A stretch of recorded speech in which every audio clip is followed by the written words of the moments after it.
우리는 지금 갈라디아서 안에 들어와 있습니다. 오늘 본문은 갈라디아에 있어서 가장 끝부분에 위치하고 있죠.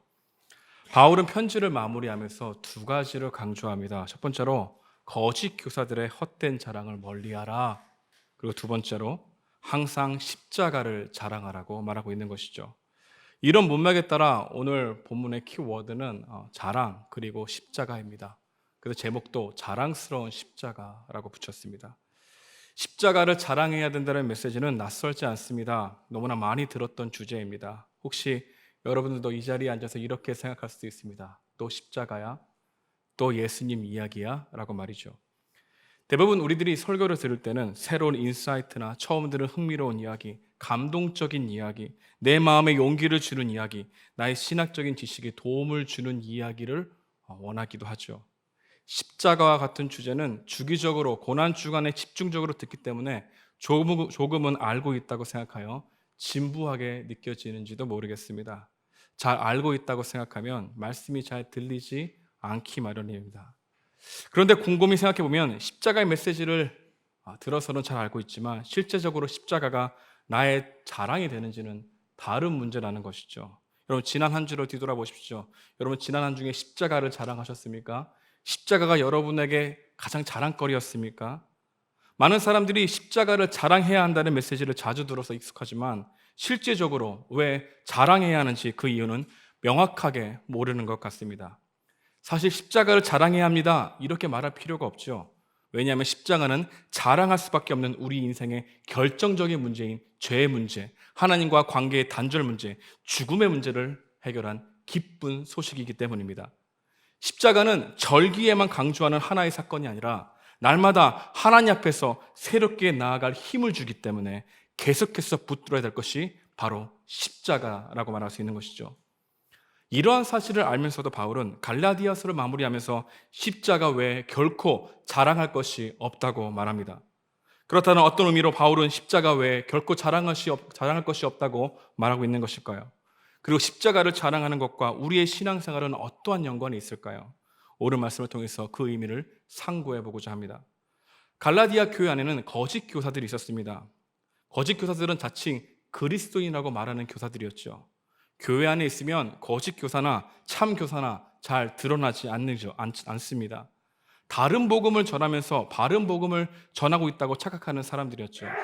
이들은 복음을 알고 있다고 생각했고 실제적으로 열정적으로 사역했던 사람들입니다. 그러나 십자가의 복음을 지식적으로는 알아도 그들 자신에게 십자가는 복음이 안 되었던 것이죠.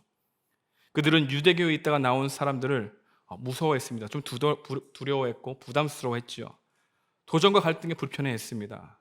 유대교에 나온 사람들은 유대교에 있는 사람들을 전도하기 위해서는 할례를 인정해 줘야 된다고 주장했습니다. 거짓 교사들도 여기에 동조했습니다. 유대교에 믿는 사람들의 마음을 사기 위해서는 십자가의 복음만으로는 부족하기 때문에 할례를 인정해 주는 방식으로 나아가자고 주장한 것이죠. 그러다가 어느 순간 주객이 전도된 것입니다. 거짓 교사들은 십자가의 복음만으로는 부족하니 복음을 좀 더 아름답게 포장한다는 식으로 말하기 시작했고 그렇게 말하다 보니 점점 그들의 마음에서도 십자가의 복음만으로는 충분하지 않다고 스스로 믿기 시작했습니다. 스스로 믿기 시작했다는 것입니다. 거짓 교사들은 십자가를 통과하도록 복음을 전하지 않았습니다. 복음을 희석시키면서 복음에 무엇인가 더 보태야 될 것 같은 마음으로 말하기 시작했죠. 그래서 바울은 이렇게 진단합니다. 12절인데요. 무릇 육체의 모양을 내려 하는 자들이 억지로 너희에게 할례를 받게 함은 그들이 그리스도의 십자가로 말미암아 박해를 면하려 함뿐이라. 거짓 교사들에게 십자가는 십자가만 자랑할 만큼 그렇게 기쁜 소식이 아니었습니다. 그래서 바울은 갈라디아 교회를 걱정하면서 강력하게 말한 것이죠. 여러분, 이러한 현상들은 지금의 교회들에게도 나타납니다. 교회들도 십자가의 도를 자랑한다고 말하지만 실제로 십자가의 복음 또한 은혜 그것을 자랑하기보다는 다른 것을 더 자랑하는 것 같습니다. 많은 사람들의 마음에는 교회의 크기가 은혜의 크기라고 생각하는 경향이 있죠.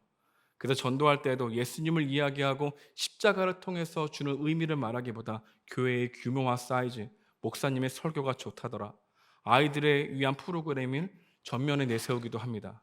이해가 안 가는 것은 아닙니다. 이것이 필요 없다는 주장도 절대 아닙니다. 그러나 우리는 우리가 생각하는 것만큼 십자가를 자랑하고 있지 않다는 것입니다. 아니, 십자가는 우리의 자랑이 아닐 수도 있습니다. 우리 마음에는 십자가의 복음만으로는 충분하지 않다고 여기는 마음이 생각보다 많습니다. 복음이면 충분합니다 라고 말할 수는 있습니다. 그런데 실제적인 마음에는 복음으로는 충분하지 않는 것 같아요 라고 생각한다는 것이죠. 이 문제는 갈라디아 교회뿐만 아니라 고린도 교회에서도 문제가 발생했습니다. 고린도 교회 성도들은 광채나는 수사학을 높이 평가했고 언변을 중요시했기에 그것이 훨씬 더 복음을 효과적으로 어필할 수 있다고 생각했습니다. 그러나 오히려 복음을 더 유능하게 만들려고 하는 노력과 시도가 복음의 진정성을 훼손시키는 분열을 만들었게 됐던 것이죠. 교회들은 십자가의 복음을 축소시키고 십자가의 복음을 듣는 사람들을 확대시키며 복음을 듣는 사람들을 높이는 계기가 되었던 것이죠. 여러분, 바울이 가장 경계한 것이 무엇일까요? 복음에 무엇을 더해야만 제대로 전할 수 있다는 생각을 바울은 경계했던 것입니다. 복음의 능력을 의심하고 세상의 풍조와 사람의 지식과 경험을 더 신뢰하는 마음을 질책했던 것이죠. 그래서 고린도후서 2장 17절은 이렇게 말합니다. 우리 다 함께 읽어보도록 하겠습니다. 시작. 우리는 수많은 사람들처럼 하나님의 말씀을 혼잡하게 하지 아니하고 곧 순전함으로 하나님께 받은 것 같이 하나님 앞에서와 그리스도 안에서 말하노라.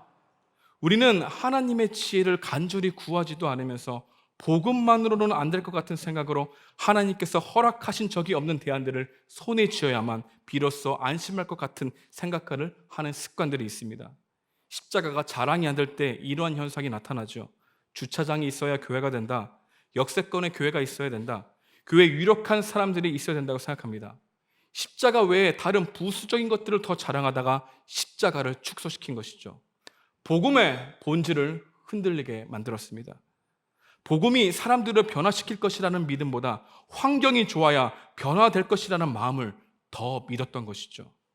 바울은 이것을 극복해야 할 약점으로 보았습니다. 그는 복음을 전할 때 말주변이 없는 자기 자신을 한탄하지 않았습니다. 잘 보이려고 애쓰지도 않았습니다. 오히려 성령님만 의지하고 노력했습니다. 왜 그랬을까요? 오직 내 믿음이 하나님의 능력으로부터 온 선물이라는 것을 계속 자신에게 설득하기 위해서였죠. 그렇게 해야만 복음에 대한 사람들의 설득력이 부족할 때도, 내 믿음이 너무나 초라하게 느껴질 때도 모든 것들을 넘어서서 일하시는 하나님의 능력이 여전히 내 마음속에 머물러 있을 수 있다는 것을 진정으로 알았기 때문입니다. 여러분, 우리의 가장 큰 약점이 무엇인지 아십니까? 하나님의 능력이 나의 감정에 달려 있다고 생각하는 것입니다. 그래서 감정이 나빠지면 하나님도 무능하게 느껴집니다. 내 상황이 나빠지면 하나님도 하실 수 없다고 생각합니다. 내 감정과 현실에 하나님을 묶어두게 만드는 것, 이것이 바로 우리들의 가장 나쁜 습관이라는 것이죠. 나의 무엇이 하나님의 능력을 좌우하는 것처럼 생각합니다. 하나님은 여전히 능력이 많으신데 말이죠. 그래서 내 마음이 요동하면 우리의 자랑이 달라집니다. 그리스도를 자랑하려고 하는 마음이 점점 흐려지게 되는 것이죠. 두 번째로 바울은 왜 십자가 외에 결코 자랑할 것이 없다고 말하면서 그토록 십자가를 강조했을까요? 갈라디아 교회의 거짓 교사들은 가능한 한 많은 교인들에게 할례를 받게 함으로써 자신들이 지금 많은 사람들에게 영향력을 끼치고 있다고 하는 것을 자랑하고 싶어 했습니다. 근데 그것을 지적하죠. 13절은 이렇게 말씀합니다. 할례를 받은 그들이라도 스스로 율법은 지키지 아니하고 너에게 할례를 받게 하려는 것은 그들이 너희의 육체로 자랑하려 함이라.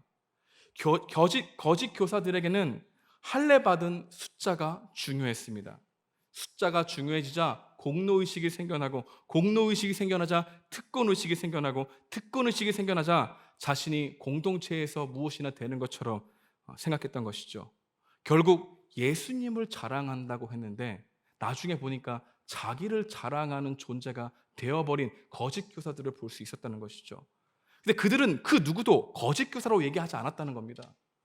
오히려 교회 안에서 어쩌면 잘 섬기고 있는 사람들이었는지도 모르겠습니다. 어느 순간 그들 자신은 자신도 모르게 십자가 외에 다른 자랑으로 하나님 앞에 설 수 있다는 마음이 들었던 것 같습니다. 우리는 생각보다 훨씬 더 많이 내가 자랑하는 것에 확신과 힘을 얻고 싶어 합니다. 나의 자랑을 통해 자신을 증명하고 싶기 때문입니다. 그래서 자랑이 필요합니다. 내가 이런 사람이야 라고 말할 수 있는 자랑. 특히 사단이 우리의 마음에 정죄하고 고소할 때 우리는 우리가 자랑하는 것으로 향합니다.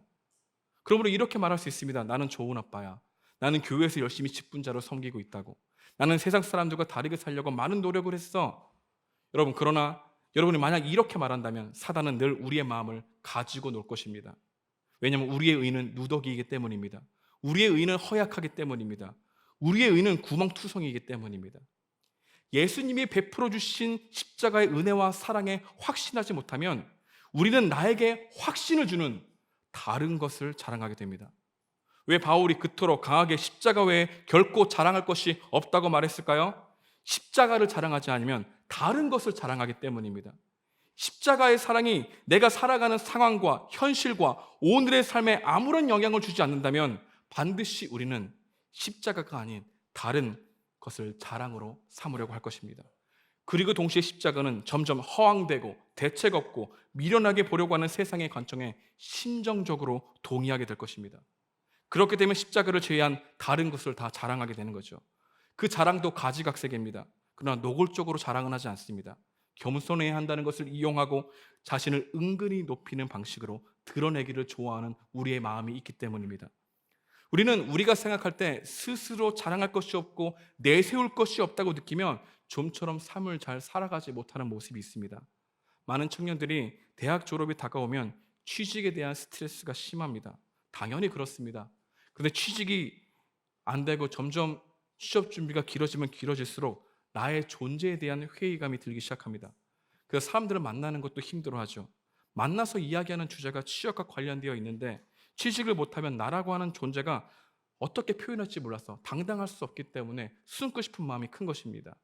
그래서 어떤 친구들은 이런 마음이 싫어서 취직을 하고 나서 교회에 나오겠습니다. 이직을 하고 신앙생활 열심히 하겠습니다. 이렇게 말하고 떠나기도 합니다. 사람은 내가 누구다라고 말할 수 없는 존재가 되면 소극적으로 변하게 됩니다. 내가 여기서 내세울 것이 없다는 마음이 우리를 지배하게 되면 우리는 교회 안에서도 참여자가 아니라 회피자가 될 수 있습니다. 우리는 사람들 앞에서 그래도 어느 정도 사회의 일원으로서 어떤 식으로든 자신을 드러내려고 하는 존재이죠. 사람들에게 물어보면 어느 정도 말할 수 있는 사회적 위치, 학력, 정체성을 항상 생각하고 살기에 자랑의 근거를 외적인 것으로 삼는 존재이죠. 그 자랑의 근거가 학력일 수도 있고 교회 직분일 수도 있고 누구나 알만한 직장일 수도 있습니다. 심지어 하나님을 아는 지식도 자랑의 근거가 될 수 있는 것이죠. 여러분, 내가 무엇을 자랑하는가를 보게 되면은 내가 정말 믿고 의지하고 있는 게 무엇인지를 알게 됩니다. 자랑에는 우리의 자긍심을 기반하고 있기 때문입니다. 심지어 내가 예수님을 믿는 나의 믿음도 자긍심이 될 수 있습니다. 나의 선한 행동, 교회에서 봉사를 많이 하는 것, 옳은 말을 하고 좋은 가치로 살아가려고 노력하는 것, 내가 어느 교회에 다니는 것까지 우리의 모든 자긍심, 그 중심이 있을 수 있다는 것이죠. 여러분들, 이 자긍심의 본질은 무엇인 줄 압니까? 나입니다. 나. 우리의 자랑이 예수님이 아니면 우리는 필연적으로 다른 것에서 자랑을 삼고 자긍심을 만들며 그 자긍심으로 나를 높이 평가합니다. 스스로 자신을 괜찮은 존재라고 착각하죠. 그리고 그런 자긍심이 내가 아니라 타인이라면 그 대상을 통제하려 하거나 과도한 집착이 생겨나는 것입니다. 우리가 만약 십자가가 아니라 다른 외적인 것으로 우리의 정체성을 삼으면 최소한 세 가지로 우리는 너무나 쉽게 마음이 무너지고 실망하게 될 것입니다. 그 하나는 우리의 자랑은 언제나 잃어버리기 쉽다는 것입니다. 그래서 해롭습니다. 실망합니다. 우리가 번 돈도 언제 잃어버릴지 모릅니다. 내가 잘하는 것이 나의 자랑이 되고 자긍심이 되면 더 잘해야 된다는 마음과 이 자랑을 유지해야 된다는 부담감이 커지게 됩니다. 그러면 그럴수록 스트레스가 생기며 불안해지는 것이죠. 왜냐하면 우리가 이 자랑을 지속적으로 유지할 수 있는 능력이 우리 안에 없다는 것을 계속해서 발견하기 때문입니다. 또 하나는 내가 생각하는 것만큼 사람들이 나의 자랑을 알아주지 않는다는 것입니다. 그래서 실망합니다. 하지만 실망하면 실망할수록 더욱 인정과 칭찬에 목마르게 되죠. 나는 어떤 일이든 스스로 잘한다고 생각하지만 사람들은 여러분을 상대적으로 낮게 평가합니다. 우리들은 대체적으로 자기를 좋게 여기는 경우가 많아요. 약간 병리적일 정도로 자기 우호적인 감정이 있습니다. 사람들은 여러분의 자랑을 그리 크게 알아주지 않는다는 것이요, 오직 인정받고자 하는 욕구가 강화될 뿐입니다. 그래서 우리에게 자랑은 해롭다고 말하고 있는 것이죠. 또 다른 하나는 자랑을 하면 할수록 우리 마음 가운데 굉장히 예민해집니다. 자랑은 끊임없이 다른 사람과 비교하기 때문입니다. 나의 자랑이 헛된 이유는 나보다 훨씬 더 뛰어난 성과를 내는 사람들이 항상 존재하기 때문입니다. 그래서 나보다 공부를 덜 하는 것 같은데 좋은 성적이 나오던가, 나보다 노력을 더 안 하는 것 같은데 좋은 회사에 취직하던가, 아니면 인정받는 사람들이 들으면 들수록 우리는 괴로워지는 것이죠. 왜냐하면 자랑을 하면 할수록 나보다 잘난 사람이 더욱 잘 보이게 되어 있기 때문입니다. 자랑은 계속해서 비교의 바다에서 허우적거리게 만드는 예민함을 불러옵니다. 누군가가 나에 대해서 조금만 섭섭한 평가를 하게 되면 괴로울 정도로 예민해지죠. 여러분, 자기 자랑에 익숙한 사람들은 조그만한 그 말의 상처도 쉽게 넘기지 못합니다. 끙끙댑니다. 예민해집니다. 여러분, 이렇게 자랑은 우리 마음 안에서 자아를 병들게 만듭니다. 평소에는 아무렇지도 않다가도 조금만 나를 덜 칭찬하거나 쉽게 칭찬해 주지 않는 상대를 만났을 때 기분이 안 좋아집니다. 계속 의식합니다. 우리에게는 자랑으로 인해 생긴 병든 자아의 예민함이 있습니다. 그래서 우리의 자랑은 해로운 것이죠. 마지막 세 번째로 바울은 왜 십자가 외에 결코 자랑할 것이 없다고 말했을까요? 여러분, 십자가를 자랑하려고 할 때야 비로소 복음을 재발견할 수 있기 때문입니다. 여러분, 십자가는 하나님의 정의와 사랑의 메시지가, 그 의미가 담겨져 있죠. 하나님은 죄에 대해서는 반드시 정의로운 심판을 내리셔야 합니다. 그래서 우리는 날마다 십자가 앞으로 나아갈 때 내가 생각했던 것보다 훨씬 더 심각한 죄인이라는 것을 발견하게 됩니다. 여러분, 사실 십자가는 형벌이잖아요. 십자가는 저주잖아요. 십자가는 심판이잖아요. 그러나 우리는 십자가가 아니라 평소에 우리는 우리의 죄를 가볍게 여깁니다. 죄는 무거운데 죄에 대한 나의 마음이 언제나 가볍습니다. 죄의 무게를 실감하지 못하는 이유는 우리가 십자가 앞으로 나아가지 않기 때문이죠. 여러분, 죄의 무게를 실감할 수 있게 보여주는 것이 있습니다. 그것이 바로 십자가입니다. 십자가 앞에 나아가면 우리의 참혹함을 보게 됩니다. 우리의 연약함을 보게 됩니다. 우리가 반복적으로 짓는 죄를 보게 됩니다. 아, 내가 하나님 앞에 그 어떤 노력으로도 받아들일 수 없구나라는 절망을 경험하게 되죠. 연약함을 담는 것, 그 은혜를 우리가 알 수 있게 하는 것, 바로 십자가라는 것이죠. 근데 십자가는 우리 안에 잘못과 죄와 교만함을 날마다 보게 한다는 사실입니다. 그러나 십자가는 그것만 보여주지 않습니다. 내가 생각하고 상상하는 것보다 훨씬 더 사랑받고 있다는 존재를 발견하게 해줘. 그래서 우리는 회개를 하면서 기뻐할 수 있습니다. 왜냐하면 내가 생각하는 것보다 훨씬 더 큰 용납을 받고 있다는 것을 느꼈기 때문이죠. 이게 복음이 주는 유익입니다. 복음을 재발견하게 되면 회개를 기뻐하게 합니다. 기뻐하면서 회개하게 된다는 것이죠. 근데 십자가의 복음을 통해서 우리가 이 나를 바라보지 못하면 우리의 언제나 회개는 기쁨이 없는 회개에 직면하게 되는 것이죠.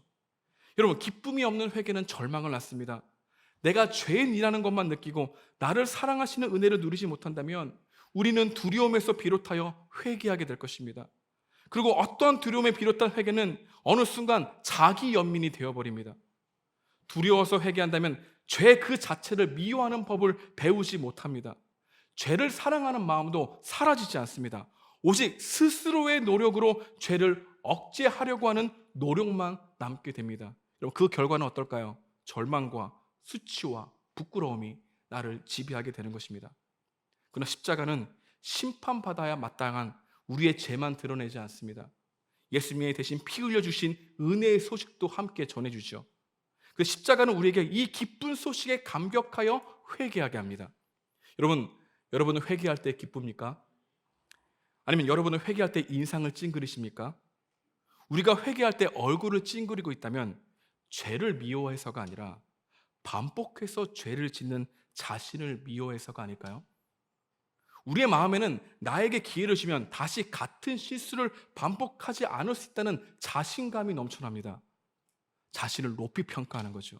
괜찮은 존재를 여깁니다. 자신을 자랑합니다. 그러나 십자가는 우리에게 기쁨으로 회개하게 합니다. 죄를 지은 나를 미워하게 되는 것이 아니라 죄를 미워하게 합니다. 우리는 죄를 언제 미워하게 될까요? 심판과 징벌이 우리에게 죄를 미워하게 하는 동인이 될까요? 절대 아니죠. 우리가 죄를 미워하게 하는 동인이 겁을 주는 두려움이 있지 않다는 겁니다. 오히려 십자가에서 죽으신 예수님의 사랑을 통해 하나님의 무조건적인 사랑에 감격할 때 우리의 죄가 얼마나 사악한지를 깨닫게 되며 죄를 미워하게 되는 것이죠. 그 죄는 죄를 사랑하는 마음보다 하나님을 사랑하는 마음이 클 때만 밀어낼 수 있습니다. 그러니까 십자가는 우리의 참혹한 결과를 발견하면서 동시에 내가 그거보다 더 큰 은혜를 받고 있다는 것을 깨닫게 하므로 주님 앞에 기쁘게 나아가 회개하게 한다는 것이죠. 그 기쁨을 맛보는 회개가 우리를 점점 거룩하게 만든다는 겁니다. 그 거룩은 내 안에 있지 않죠. 그 기쁨을 주시는 하나님이 내 안에 사랑으로 들어오게 되면 죄를 사랑하는 마음을 밀어나게 된다는 겁니다. 여러분, 이러한 기쁨이 여러분들에게 주어진 기쁨입니까?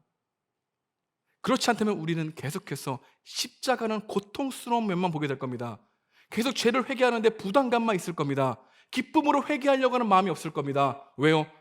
바른 복음으로 시작했다가 다른 복음으로 가는 종교성이 우리를 마음을 꽉 지배하고 있기 때문이죠. 여러분, 그러면 어떤 사람이 십자가를 자랑할까요? 나의 죄가 십자가에 죽을 만큼 참혹하다는 것을 알게 된 사람만이 십자가를 바라보지 않겠습니까? 그런데 십자가의 은혜가 자랑이 되지 않고 오히려 불편하거나 거리낌이 되어버린 사람들도 있습니다. 그 이유는 내가 십자가에서 저주를 받을 만큼 큰 죄를 짓지 않았다고 생각하기 때문입니다. 나는 그렇게 잘못한 것이 없어. 근데 왜 예수님이 나를 위해서 십자가에 죽으셔야 돼? 라고 하는 생각이 십자가가 불편해지는 생각이라는 것이죠. 혹시 여러분들도 십자가가 불편하게 들리지는 않으십니까? 내가 십자가에 못 박히실 만큼 난 그렇게 큰 죄를 짓지 않았어 라고 생각하는 마음으로 이 자리에 앉아있다면 우리는 그분의 하신 일을 기쁘게 받아들이기보다 여러분의 노력으로 그분을 기쁘게 하려고 하는 이 종교성에서 헤어나오지 못할 것입니다. 아니면 여러분들은 정말 나 복음이 필요한 존재지, 나 정말 절망적인 사람이었지, 그래서 나는 어제 믿음을 오늘 살 수 없기 때문에 오늘도 십자가를 바라봐야 될 존재지, 그런 마음으로 십자가가 여러분의 삶의 매일에 바라보아야 될 것이라면 그것이 바로 우리에게 은혜로 주어진 십자가라는 것을 발견하게 되는 것입니다. 십자가는 변함없는 하나님의 사랑의 징표이죠. 더 나아가 더 이상 내가 그 어떤 것으로 자랑하려고 애쓰지 않아도 되는 것입니다. 더 이상 나를 증명할 필요가 없는 것이 십자가, 그것에서 우리는 알게 된 것이죠. 그래서 바울은 그 정체성을 우리에게 표현합니다. 그리스도로 말미암아 세상이 나를 대하여 십자가에 못 박히고 내가 또한 세상에 대해서 그러하니라. 바울은 세상이 나에 대해서 십자가에 못 박혔다고 말합니다. 무슨 의미일까요? 더 이상 세상이 나를 향하여 하는 평가가 나에게 별 의미가 없게 되었다는 겁니다. 외향적인 자랑의 근거가 내 안에서 죽게 되었다는 겁니다. 예전에는 세상이 나를 쥐고 흔들었습니다.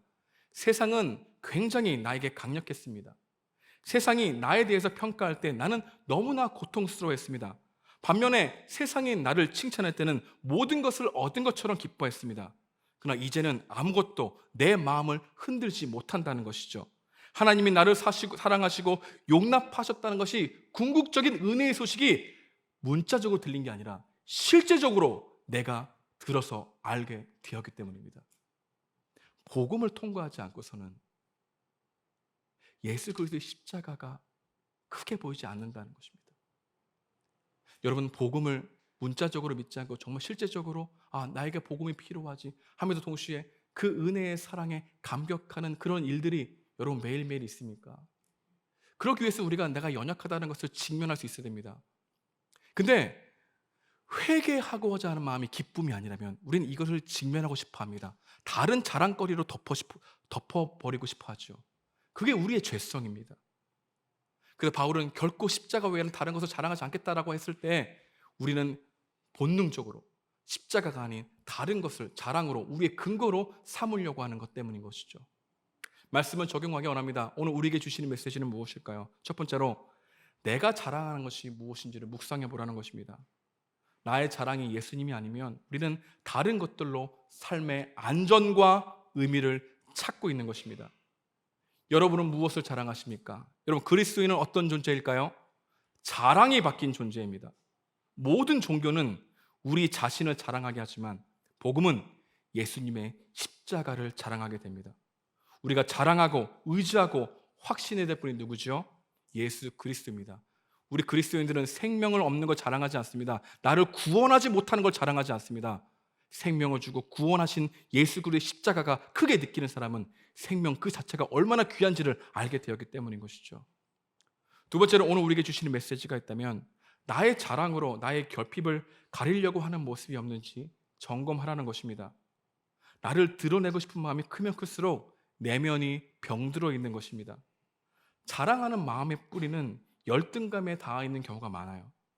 자랑하는 이들은 대개 다른 이들의 칭찬이나 인정을 통해 자기 정체성을 확인받고 싶어 합니다.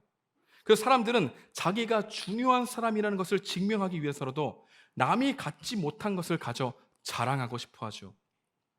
르네 지르라고 하는 사람의 학자가 이런 얘기를 했습니다. 인간의 욕망은 실체가 있는 것이 아니라 언제나 매개되어 있다라고 말이죠. 말은 어렵지만 뜻은 분명합니다. 무엇을 가지고 싶다, 무엇을 하고 싶다, 무엇이 되고 싶다고 말할 때 그 마음의 뿌리에는 그것을 가진 사람이나 하는 사람에 대한 선망의 감정이 작용하고 있다는 말이죠. 다른 사람이 무관심한 것에 대해서는 욕망이 잘 일어나지 않는 법입니다. 마지막 세 번째로 오늘 우리에게 주시는 메시지가 있다면 예수님을 사랑하면 십자가를 자랑하게 된다는 겁니다. 정말입니다. 사랑하면 자랑하고 싶어 합니다. 여러분, 자랑이라는 단어의 뜻을 풀이해 보게 되면 세 가지가 있습니다. 만나는 사람들에게 말할 수밖에 없게 만드는 것, 생각만 해도 기뻐서 삶의 의욕을 느끼게 만드는 것, 자신이 의지하여 삶의 중심이 되고 지탱해 주는 것, 이것을 자랑으로 얘기하는데요. 무엇이 우리의 삶의 의욕을 일으킵니까? 여러분, 무엇을 말하고 싶어 합니까? 무엇이 우리의 삶의 중심이 됩니까? 십자가의 은혜가 내 마음을 지배하고 있지 않다면 우리는 다른 그 모든 것을 자랑하려고 할 것입니다. 그것이 우리의 삶의 의미와 안전을 준다고 착각할 것입니다. 여러분, 우리의 인생은 자기 자랑의 성을 쌓을 것인가, 아니면 자기 자랑의 성을 무너뜨리실 것인가, 이것의 싸움이죠. 여러분, 그리스도께로 나아가십시오. 우리 예배를 드리고 있습니다. 마지막 설교를 마무리하려고 하는데요. 여러분, 십자가를 자랑하고 있는가? 이것을 율법적으로 듣지 말라는 겁니다. 여러분은 십자가를 자랑하고 있지 않아요. 오히려 십자가를 자랑하지 않으려고 있는 나의 발견을 언제 할 수 있다고요? 십자가를 자랑하려고 할 때 알 수 있다고요. 내가 그토록 자랑하려고 하는 것이 삶의 의미와 안전을 나에게 준다고 하는 것이 십자가가 아니구나 라는 것을 발견하기 위해서 우리는 십자가로 걸어가는 겁니다. 그래야 그곳에서 우리는 다시 우리를 상상하는 것보다 훨씬 더 큰 은혜로 받아주시는 하나님의 은혜와 사랑의 열심을 발견하게 되는 것이죠. 그래야 그때서야 기쁨으로 주님 앞에 걸어가게 되는 것이죠.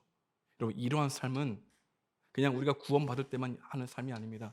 매일매일 우리가 주일이잖아요. 매일매일 주님을 기뻐하는 날이잖아요. 매일매일 주님 앞에 굴복하겠다고 말하는 자들이잖아요. 그리스도인은 자랑이 바뀐 존재입니다. 그리스도께로 나오십시오.